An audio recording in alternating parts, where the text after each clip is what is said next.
This episode is brought to you by Redfin. You're listening to a podcast, which means you're probably multitasking.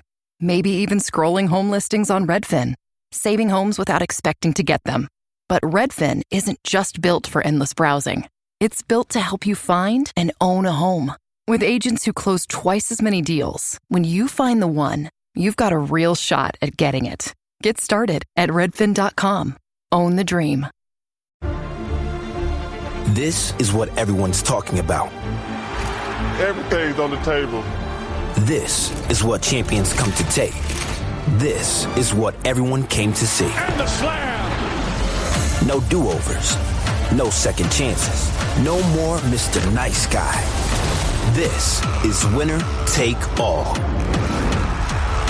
The NBA Finals continue on ABC and the ESPN app.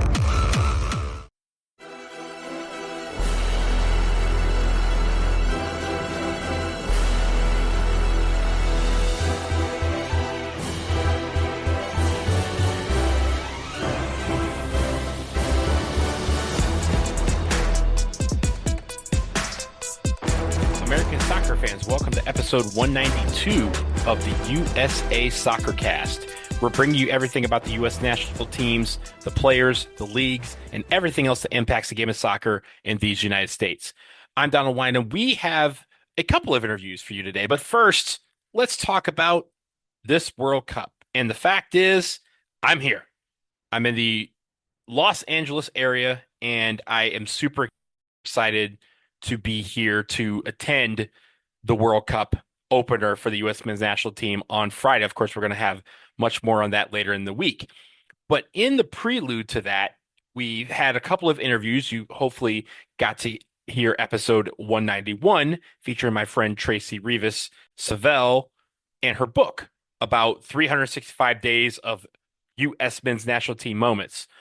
But now we get to hear from a legend, and we've had this legend on this show before, and that legend is Landon Donovan. Of course, he has been instrumental in helping with the Abbott Dream Team, and we'll talk about that in the interview there. But he also was here in LA today as I record on Tuesday, June 9th. He was here in LA to open a new Raising Cane's location that is literally baby steps from SoFi Stadium, which of course is where the U.S. men's national team will open the World Cup on Friday evening. He was there to answer questions, not just about chicken, but also about the World Cup and about this men's national team with the Abbott Dream Team. He was so kind with his time to talk about his World Cup journey, this team that we're about to see, and also just everything about the legacy that is the 2026 World Cup and what it can bring for American soccer. So we're going to start with the Abbott Dream Team interview. And of course, thank you to Abbott, the global leader in health, for this interview with Landon Donovan. And without further ado, here's one of the greatest players of all time in the United States men's national team, Landon Donovan, on the Abbott Dream Team.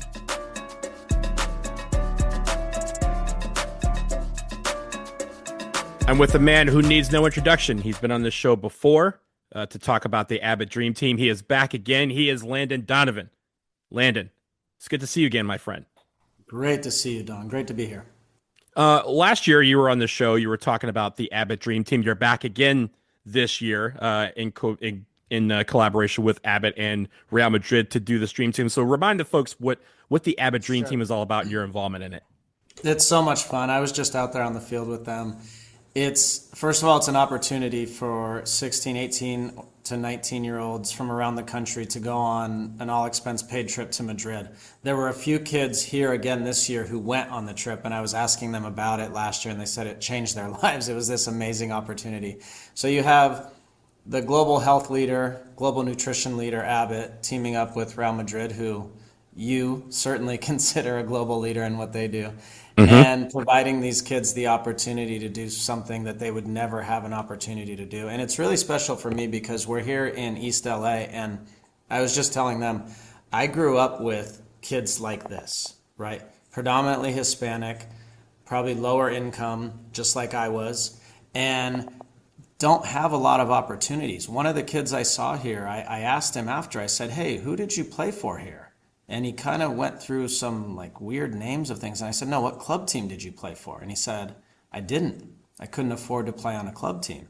And it really kind of hit me, like he was a very good player and he's 19 years old and he's never been discovered, right? And so now Abbott and Real Madrid are giving this kid a chance. Who knows what happens, Don, but like he's getting an opportunity hopefully now to go on this trip of a lifetime, and you never know what can happen. Everybody makes it at different times in different ways, so it's a great opportunity. And at the same time, they're learning lessons that they will carry with them for the rest of their lives. They're obviously the soccer lessons, but Abbott is giving them nutritional and health information that will change their life forever. Whether they're a soccer player or not, it'll change their lives.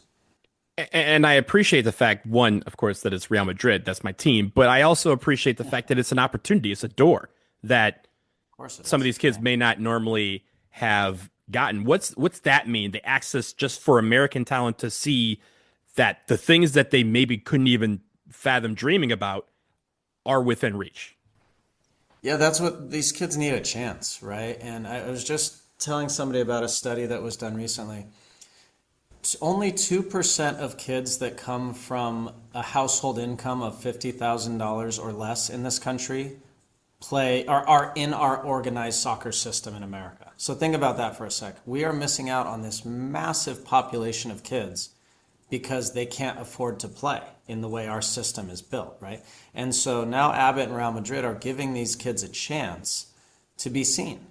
And it's an amazing opportunity. I don't know what's going to come of it long term. I don't know if any of these kids will do more than that, maybe go to college or become pros, but the opportunity is what these kids so desperately need.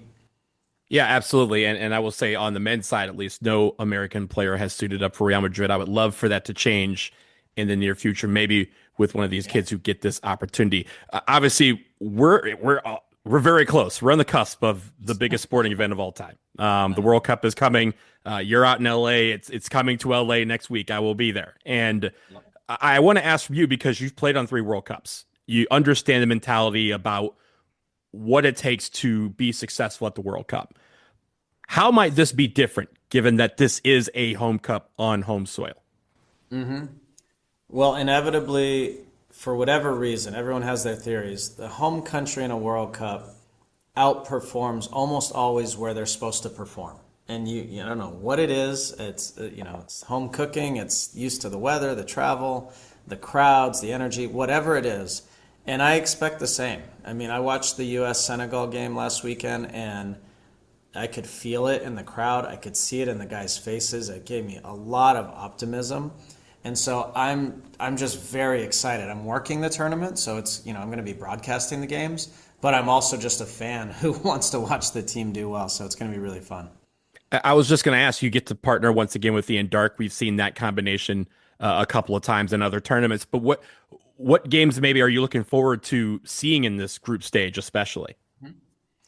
Well, I get to call a bunch of great ones. Obviously, Brazil-Morocco is going to be a headliner. I don't call that game, but that's going to be a headliner. There's going to be, Ecuador-Germany, France-Norway, the Senegal-France, Senegal-Norway, Brazil-Haiti, which is an amazing game just given how many Haitians are along the East Coast. Brazil-Scotland, based on how the Scots travel. All the U.S. games, of course. The thing I love most about doing this and getting to work it is all the different storylines. And so you get these amazing storylines throughout that make the tournament really special, and it's going to be so much fun. You were mentioning the U.S. men's national team and just the opportunity they have before them, but what does success look like for you? I know you've talked about it a little bit on your podcast, but what does success look like for you, for the U.S. in this World Cup? Yeah, Don, so you can look at it 2 ways. You can look at it, what does success mean actually now, in the present? I tend to look at it because I'm someone who's been involved in this game. I mean, since I could start walking at 9 months old, I was involved with a ball at my feet. So I care about the long term as well. So in the short term, I think, however you want to define this, but a long run through the tournament will help the big picture, which is getting more people to fall in love with this game and play this game. because we're still behind other countries in not just on the field, but in how we support the game, the passion we have for the game, just the sheer numbers we have supporting. And that can get exponentially grown over 6 weeks if this team does really well. So one way you do that is through a long run in the tournament. The other way you do it is to just have incredible, iconic moments that people latch onto. I was able to be a part of one in 2010. I watched Tim Howard do it in 2014. I was sitting in the stands in 2015 in Vancouver when Carly Lloyd had her hat trick. And those are the types of moments that inspire people, millions of little girls and boys, to play the game. And that, when you extrapolate that over a long period of time, that's what makes soccer better in this country. I would argue you're part of two, because the header against Mexico in 2002 will live on in the hearts and minds of fans. So as we get out of here, a couple more questions for you. Really, one about the World Cup. You remember 1994, and the legacy that came from that was in part the creation of Major League Soccer, and just, again, putting more people into the mind that soccer can be a terrific sport to follow in this country. You were part of the 2002 team that was like kind of a direct result of that legacy taking fruition. What do you hope the 2026 legacy will be when this tournament's long done? No matter what the U.S. does in this tournament, how would you like this tournament to spawn the next 30 years? I want it to be exactly what I hear when I meet people, which is almost every time if I do a meet and greet, or I'll be at the U.S. game against Germany this weekend in Chicago, I will do some meet and greets and meet people and say hi. Inevitably, every third person will say, hey, that goal against Algeria made me a soccer fan. They literally will say, I did not watch soccer until that goal.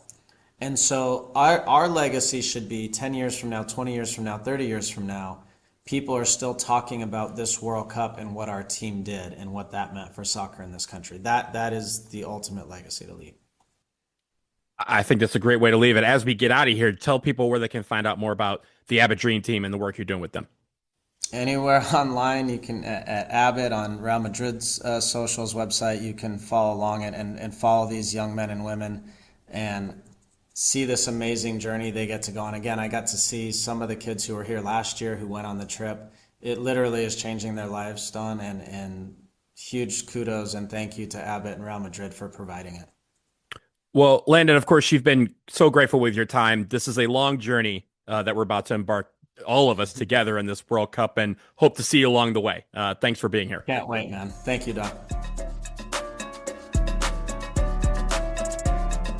And again, thank you to Abbott for allowing us to speak with Landon about the World Cup, about the women's national team. We're going to take a quick break. On the other side, we're going to have more from Landon, a press conference featuring him at the new Raising Cane's location right outside of SoFi Stadium.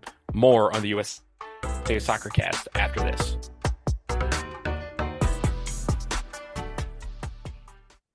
Starting a business can seem like a daunting task, unless you have a partner like Shopify. They have the tools you need to start and grow your business. From designing a website to marketing to selling and beyond, Shopify can help with everything you need. There's a reason millions of companies like Mattel, Heinz, and Allbirds continue to trust and use them. With Shopify on your side, turn your big business idea into... Sign up for your $1 per month trial at shopify.com/special offer. Hey everyone, are you looking for the latest gear for your U.S. national teams, Major League Soccer, the NWSL, or any other team in the world of soccer? The USA Soccercast has affiliate partnerships that are ready to help you out. Head to linktree.com/USA Soccercast, where we have links to Homage, Fanatics, the MLS Store, and Breaking Team. You can get the jersey, shirt, hat, or accessory you're looking for to support your team, while also saving some money and helping this show in the process. Again, linktree.com/USA Soccercast. Click on the links and get your gear. And we thank you as always for your support of the show.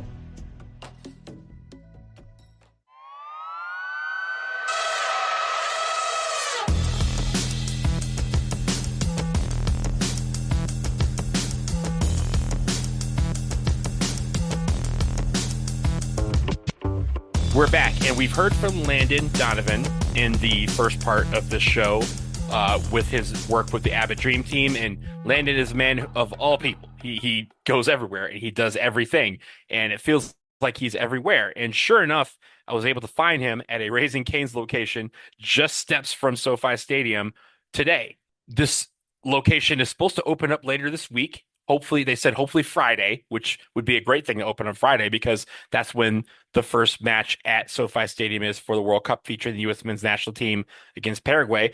But Landon was there to take questions from the media.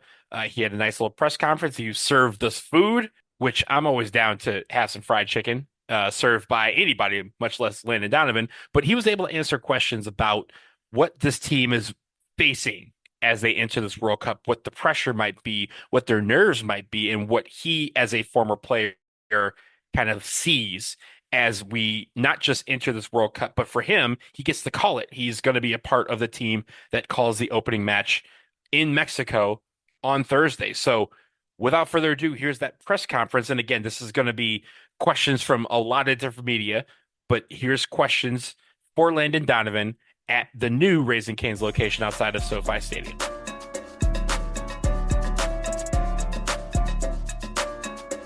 I appreciate you taking the time. Are you ready? Oh, all right. Yeah. Awesome. All right, so we'll get right into it. Obviously, first game Friday. You know, you've sort of been the face of the U.S. at various points. Christian is kind of now, you know, seen as that guy. It's a team game, obviously, but you know, what do you think he'll sort of been feeling heading into the opener? Excitement. And I could see, I was at the games Saturday, I don't know what day it is, Saturday in Chicago, and you could see on their faces the excitement that's been building. And look, I grew up pretty close to where I am right now in Inglewood, and the energy is now palpable, and it took a while. I think about 6 months ago, 5 months ago, we were kind of feeling like, when is it going to be here? And it's here, and the players can feel that. And so for Christian, it's an incredible opportunity. I'm really excited for him. For sure. Obviously, Chris Richards has been dealing with an injury back in training yesterday, I think for the first time. You know, I guess it remains to be seen if he's fit to play on Friday, but how concerned are you by that, just long term? Well, he's a really important player, and you have to be careful. The challenge is that in a World Cup, every game is really crucial. Yeah. It's a little less crucial this time because of the expanded format, so you can still advance as a third-place team. Of course, that's not the goal, but I would guess that they're going to be very smart with him. You also have a full week until your next game, and so if there's any question marks about him, I could see them saving him until the Seattle game and trying to get the job done with somebody else against Paraguay. But if this team is going to have any chance to make a deep run in the tournament, he has to be on the field for sure. For sure. I guess just moving to other guys too, you know, we talked about Christian before, and it feels like to me that there's maybe a little bit more help around in this tournament. You know, Balogun has been playing well, Serginho Dest has been playing well higher up, Pepe looks good, Tillman. How important is that depth and sort of taking some of that load off of Christian's shoulders? Crucial. The best attacking teams in the world have lots of options, right? It's part of why Messi and Ronaldo have succeeded. Obviously, they're incredible players, but they also have great players around them. So if teams are going to choose to focus on Christian, there are a lot of other guys that can hurt them. We score a lot of goals. This team scores a lot of goals. That's not the challenge. The challenge is going to be the defensive part. So if we get the defensive part right, this team will create a lot of chances and score plenty of goals to advance. Last question, please. Last one? Yes, Last please. one, Jake. Okay. You're on a time limit, bud. Yeah, all good.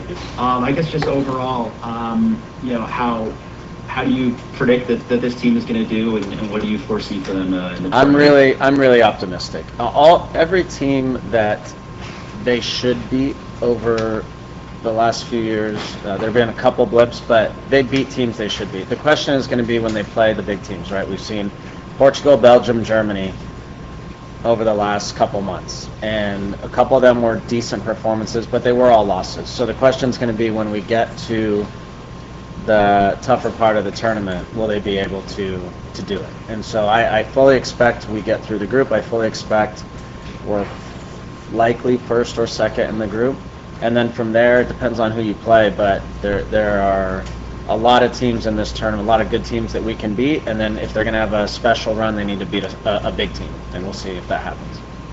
For sure. All right. Thank you so much. I appreciate it. All right, Jake. Appreciate it. Thank you, Jake. Thank you so much. Okay, Landon. Right. Okay, I have Oliver from Daily Mail for you. Hi, Oliver. You just delivered the book. Hi, Landon. How are you? I'm good. You've got about 40 people listening, so be careful. No pressure. A lot of pressure. Well, I know I haven't got you for too long, so I'll just jump right in if that's all right. Sure. I wanted to get your thoughts while I've got you on Christian Pulisic, actually, because he's obviously, a key player for the USA at the World Cup this summer. But he hasn't been in the best of form this season. He only recently scored his first goal in about 5-6 months. But do you think he's still ready to seize the moment at this World Cup and be a big player for the US and hopefully take them far in the knockout stages? I do, and I wouldn't necessarily have said that a few months ago, but I've watched very closely his last 2 matches for the U.S. And look, he was on a field against Senegal with some very, very good players.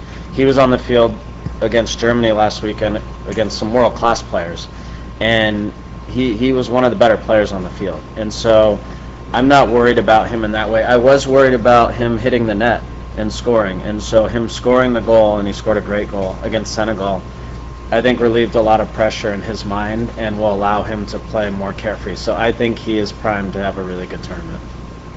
Yeah. And do you think, considering this is a World Cup on home soil, do you think Christian's got the potential, especially if he has a great tournament, to potentially become a star that kind of transcends soccer and becomes, maybe a name similar to the likes of LeBron James or that kind of ilk? Do you think he's got those qualities? Well, when you play a home World Cup, I've seen it with other countries and stars be born. I saw it in South Korea in 2002. I saw it in 2010 in South Africa. When you're playing in a home World Cup, you have this massive platform that will never exist again in your career. And so, absolutely, there are going to be tens, if not hundreds of millions of Americans watching the World Cup, or at least following what's going on from a U.S. perspective. And so if he has a very good World Cup, he will become an absolute superstar. And look, all these guys are aware of that. It is, of course, a team game, but having a good World Cup will change his life forever. Oliver, what about time? That's all for me. Thanks a lot for that, Landon. Cheers, Oliver. Great job. Thank you. Bye. Thank you. Okay, last remote interview. This is Suni from The Sun. Suni, I have Landon. Hi, Suni. Hi, guys. Good morning, Landon. How are you? Good morning. Good afternoon to you. Thanks for your time, Landon. I know you're a busy man. I'll jump straight into it. Landon, what will the US players be feeling at this stage, 2 days before a home World Cup kicks off? I was, to be honest, a little unsure if there would be more pressure and more excitement. But having been around the team the last few days and seeing them, I think they're really excited. I think they are ready. It hasn't been, I would say, an ideal lead-up over the last few months for various reasons, but now the team is together. It feels like there's a pretty clear lineup that is going to be Mauricio's preferred lineup, and I do think they're ready. So I expect Friday's going to be really electric. Yeah, you've probably been asked multiple times what would a successful World Cup look like, but what, kind of just looking deep in that, what does the US team need to do to be successful on the field? You said it's not been an ideal lead-up. How do they make this a successful World Cup? Well, I lived through 3 of them, and of course the definitive has to be getting out of the group. The longer the run through the knockout stages, the more momentum and the bigger legacy that will be left with all this. I can't predict how that's going to look because you don't know who you're going to play when you get to the knockout stages. There are scenarios where you could finish first and you could face Norway, right, or Senegal again, and those are teams we of course can beat, but those are teams that also can beat us. So you never know how that's going to play out. But a long run through the tournament And then the other thing is iconic moments. And again, I was in Chicago on Saturday watching the U.S. play Germany, and Anthony Robinson scored the goal of his life on a volley from outside the 18. And a moment like that, I can't help but think, a moment like that Friday would change his life forever and would captivate fans unlike anything else. And so big moments like that and or a deep run through the tournament, I think, deem it a successful World Cup. Yeah. How important a moment is this, man, for the sport in the US? Having it's crucial. We don't have the history that in the UK, for example, you have, or in other parts of the world. So every 4 years we get an opportunity to accelerate the growth in a way that, you know, Major League Soccer is phenomenal, NWSL is phenomenal, but every time a men's and women's World Cup comes around, we have the chance to accelerate things on a really elite level, and so that's a big responsibility, but it's also a big opportunity, and I think our guys are ready for it. All right, that is time for us. So sorry, Suni. Sorry, Suni. Go quick. I can answer fast.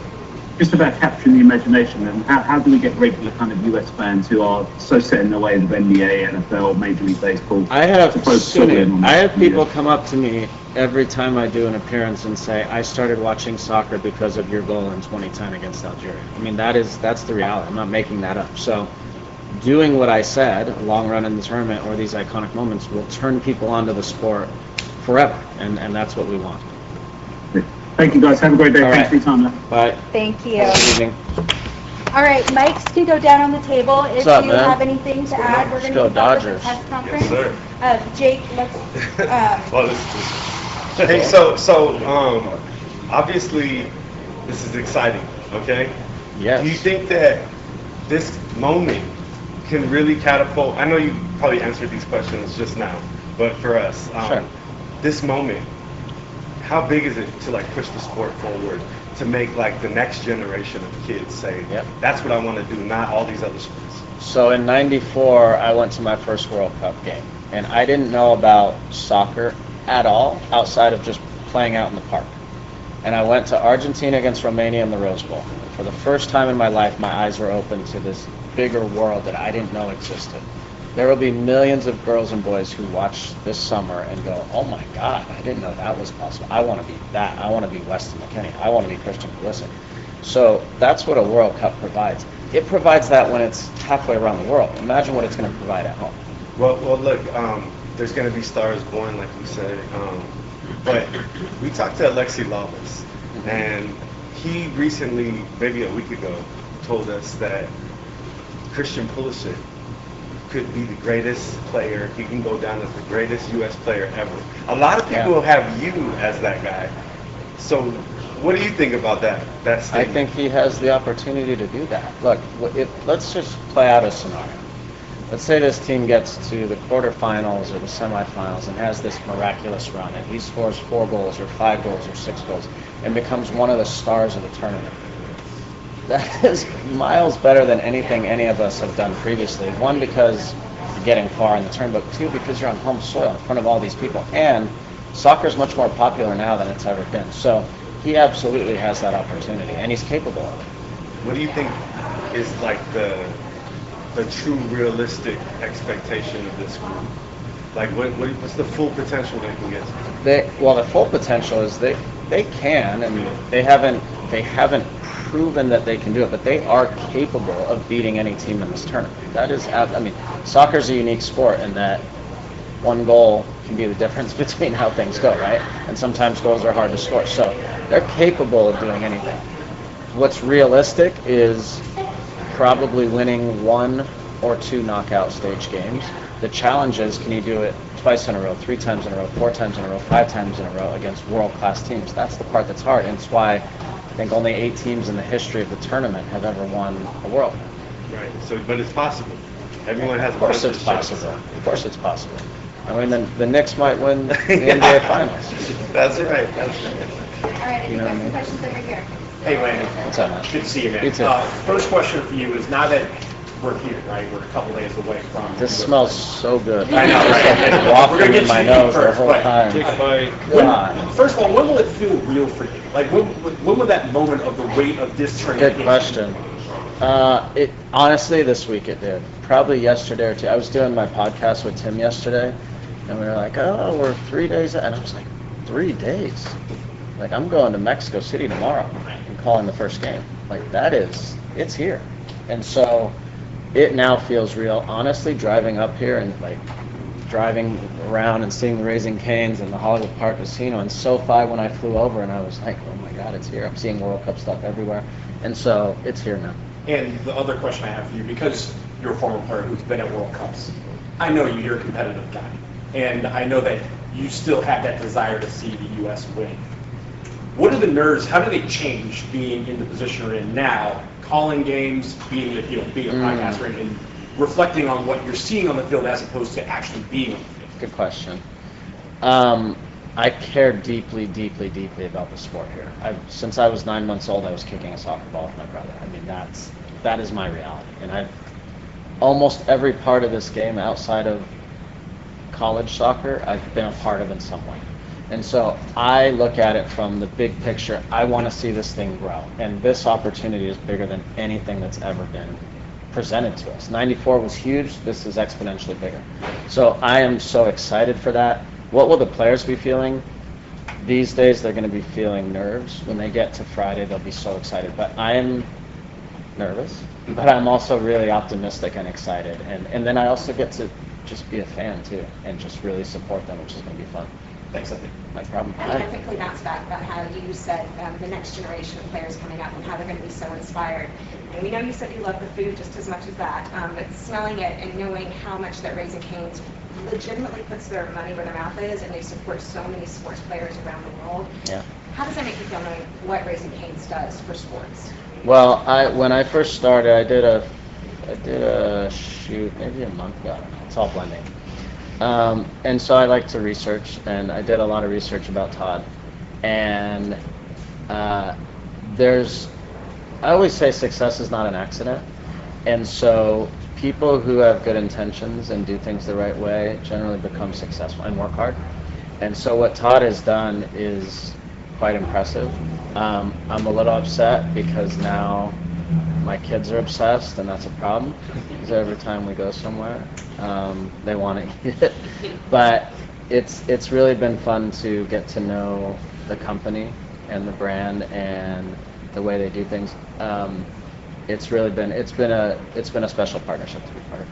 Hey Landon, you played soccer here in LA for so many years with the Galaxy, and it's gotten so much more popular since then. How does it feel having the World Cup here, and how different is the energy? Like seeing people everywhere walking around in soccer jerseys. It's amazing. It's just such a huge transformation. How is that? It's amazing. And the cool thing about LA is, I don't know all the different games that will be here, but any country in this tournament that is here will have people from that country who already live here. And that's unique to this country, right? When you go to South Korea, there's not a lot of Uzbekistani or Jordanian people there, right? But in America, you have that. And so the stadiums then will represent that and will feel that. Of course, having 2 U.S. games here, for me, is so special because I grew up playing here. I used to go to the Great Western Forum with my dad growing up to watch hockey games, to watch the Kings games. And so there's a nostalgic piece for me. And I'm a proud Los Angelonian, Angelino, whatever how they say. I haven't gone to one. No, I'm a proud Angelino, and I love this city, and this is going to be a really special moment. I have one Yes, question ma'am. for you. I feel like you've worn every hat in the sport. So, which role surprised you the most, and which role did you learn the most about yourself? Oh boy. That's actually the same. It was coaching the San Diego Wave women's team. Learned a lot about myself doing it, and the surprising part was I much prefer coaching women to men. They were more engaged. They at least outwardly cared more. They wanted more information. The guys after like 8 minutes in a meeting are like, and I see it with my boys too versus my girl. They really cared, and it was really fun to experience that part of the game. Good question. Yes, sir. Yeah, so you mentioned something over there earlier, and I'd love for you to expand on a little bit. You said Inglewood has is not the Inglewood that you remember. No, sir. Can you talk to me a little bit about that? Well, look, I mean, first of all, you have a brand like Raising Cane's coming here to put a flagship store here. So when you think about LA, you can go to downtown or Hollywood or Santa Monica or Manhattan Beach or all these things, and they said, no, we want to do it here. What they've done at SoFi is incredible. Again, I was at the Chargers facility that's close by doing something a few months ago. It's just grown in amazing ways, and it's really special for me to see it because, again, there's a nostalgic piece of me. I used to come here. I used to watch the Lakers play. I used to watch the Kings play, and it's really cool to see this town become so different. You know, early, just being candid, early in my life, it was like, oh, Inglewood, be careful, like stay away, you know. And now it's become this incredible city.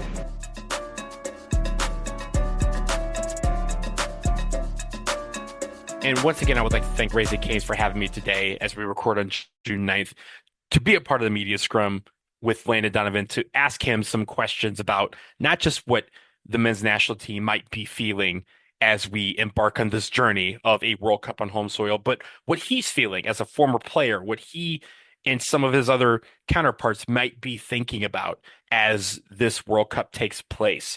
Someone who's a veteran of 3 World Cups and has had this experience, but not quite this experience and not quite this pressure, and being able to have that opportunity to ask him those questions is really cool. And his answers are always candid, and I really appreciate him. Whether you like his answers or not, his insight is always intellectual, is always thoughtful, and is always really, really candid, and he does not hold back. And I really appreciate that. I'm out here in LA, and it's starting to feel real for a lot of people, but it's been real for me for a very long time. Now that those tickets have hit my inbox and now they're in my account, and being able to be a part of this, I feel a lot of pressure. And it's not just pressure in the sense of what these players are feeling. These players are going to have to go out and try to inspire a nation. I don't have to do that. I just have to be a part of the inspiration. I just want to be the inspired. But it's so incredible to me that we're finally here. I think it was June 13th, 2018, if we're counting. That was when the United States learned that they were part of this united bid featuring Canada and Mexico to host this World Cup, that they finally got those bidding rights. And since then, we have been preparing for this moment, not as a soccer nation. Forget everything that's bad for just a second here. We have been preparing for this for 8 years, and some of us have been preparing for this for 32 years.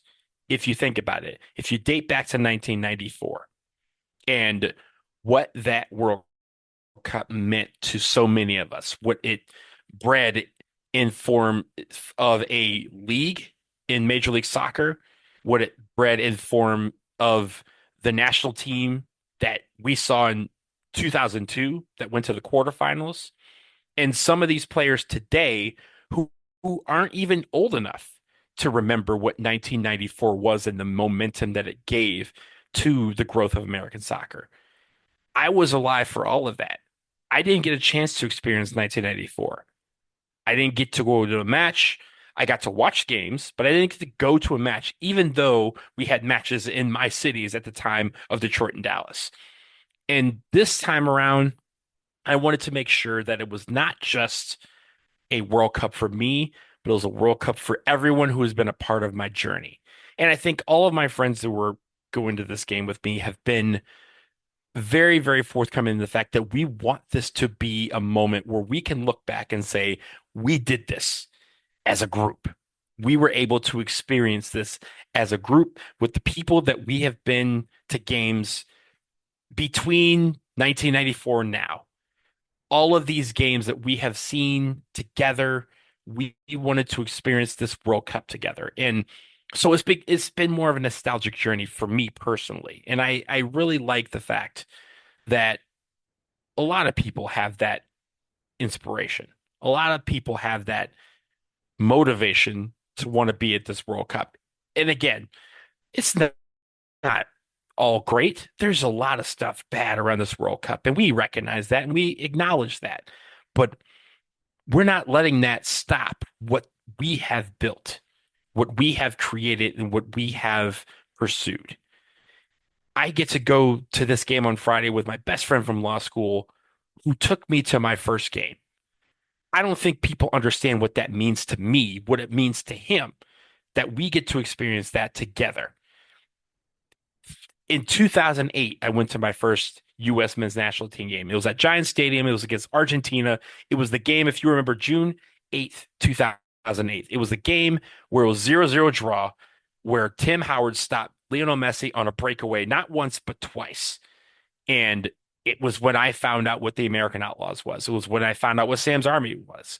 And I just know that moment felt so big to me.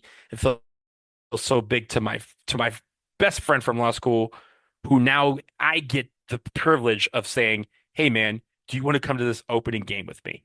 That's what this full circle moment is for. In Seattle, I get to take my best friend from high school.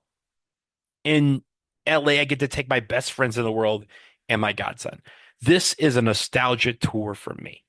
And I think that this World Cup is about more than the bad. It's also an opportunity for each and every one of us, you listening, me as well, to be the ambassadors that we would hope that we would have if this World Cup was anywhere else but the United States. We get the opportunity to take over every single country we go to at a World Cup. We spend more money, we buy more tickets than any other nation on earth, period. As the United States, we are privileged in that regard. And we should accept the fact that we have this privilege. But now that it's here, we get to return the favor that has been paid to us many times over. Every time that I've been to a World Cup, both men and women, the locals have always taken care of us. Always. There's never been a point where I say, I don't want to come back because the people here aren't great. Every single time I've been to a World Cup, every single time I've been to an away match, the locals have taken care of us. And it is now our time to take care of the people who are coming here for this World Cup. So if you see somebody who is not from the United States and they're here for the World Cup, this is your opportunity to be the ambassadors that we think we can be. I'm super excited to welcome everybody who has the opportunity to travel to the United States. Expenses be damned. And I know that expenses have priced a lot of people out.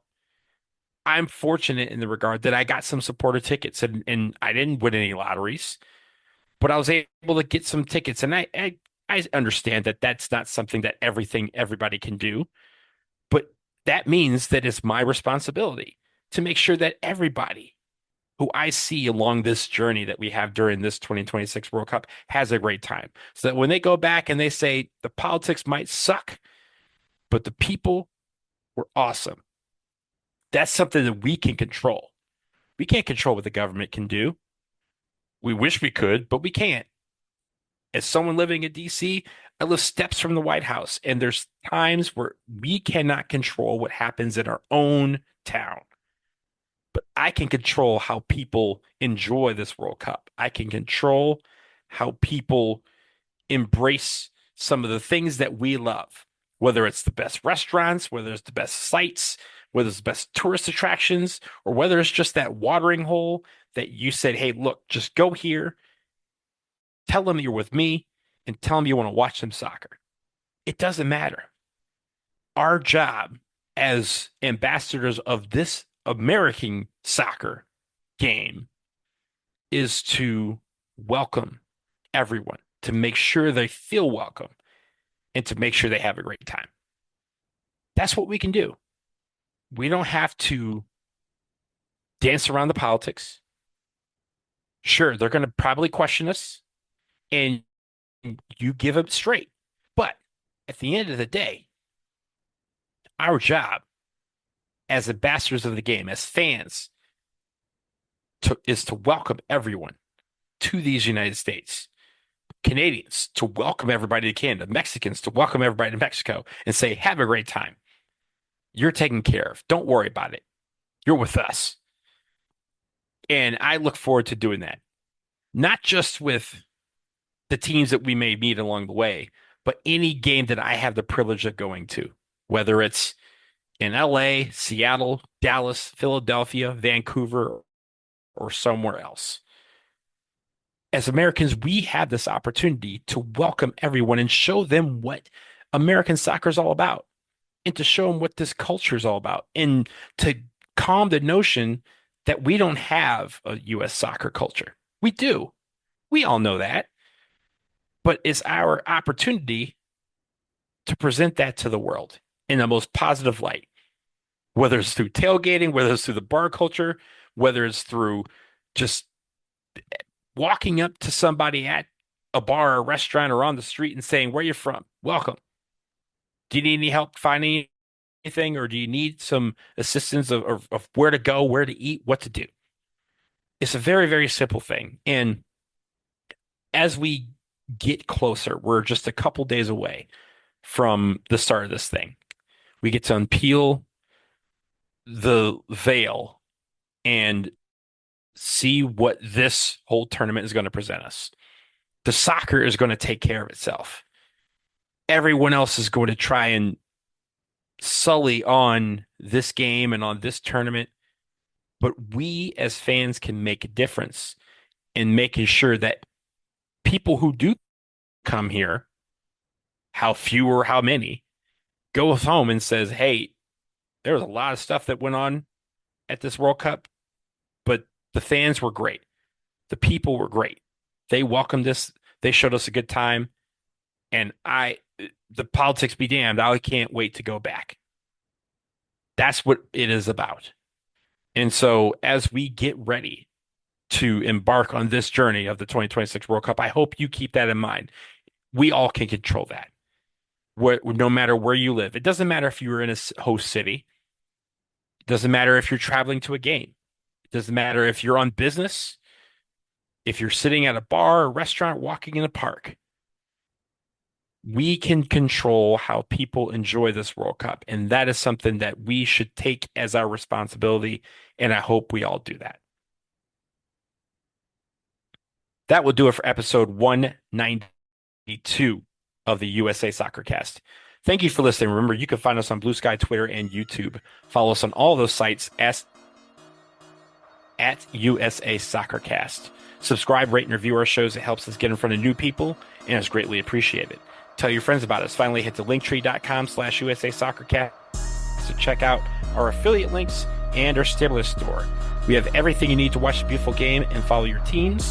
And using those links also helps support the show. We'll talk to you again soon, y'all. Peace.